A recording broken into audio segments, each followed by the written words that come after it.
Hi, this is Ruvain Spolter from the Mishnah Project, and I wanted to share with you a message that's very relevant for today's Mishnah that we studied today, as well as for the 9 days and Tisha B'Av. When we think about loss, one of the things that's so powerful or so sad when we're dealing with loss is the idea of forgetting. Very often, when people lose a loved one, the initial pain, of course, is tremendously painful, but after time, something that's another step in their pain or in their sense of grieving is when they begin to forget. What did he look like? How did he smile? They begin to forget, and that sense of forgetting causes them a sense of even deeper pain. That what is it that I can't remember anymore? So we see exactly this idea in today's Mishnah, Masechet Middot.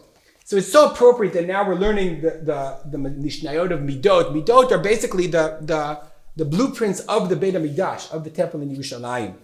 And so in Middot, Perek Bet, Mishnah Hey, the Mishnah describes the Ezrat HaNashim, the area that was called the Ezrat HaNashim, which was a big courtyard divided into 4 other courtyards. And the Mishnah describes what each one was for. The northwest one, the southwest one, the northeast, southeast.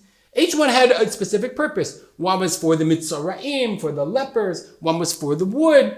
So then the Mishnah says the following: Ma'aravit Dromit, the southwest one, Amar Rabbi Eliezer ben Yaakov. Said Rabbi Eliezer ben Yaakov, Shachachti ma hayta mishameshet. I forgot what it was for. And so, first of all, the Mefarshim, the commentaries say, from this we learn that Rabbi Eliezer ben Yaakov, he was the author of this entire Masechet Midot, this entire tractate, as well as Masechet Tamid.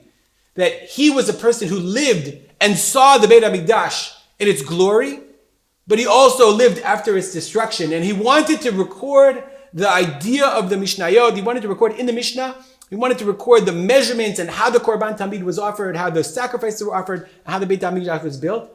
And he did so, and it became part of our canon. 2 entire Masechtot were written in almost entirely by Rabbi Eliezer ben Yaakov. And if you think about today, our connection to the Beit Hamikdash, all of the incredible organizations, the Machon HaMikdash, the Temple Institute, are all based on what Rabbi Eliezer ben Yaakov left us. But if you think about what he said, what was that southwest corner for? And he said, Shachachti ma'ayeta mishameshet. So if you forgot, then why do you include it in the Mishnah?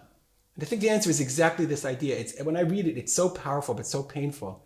Rabbi Eliezer ben Yaakov, he was trying to record every detail of the Beit HaMikdash for posterity.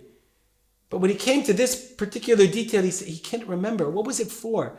And of course, the Mishnah comes along and says, no, Abba Shaul remembered. But you feel Rabbi Eliezer ben Yaakov's pain, that he's beginning to forget.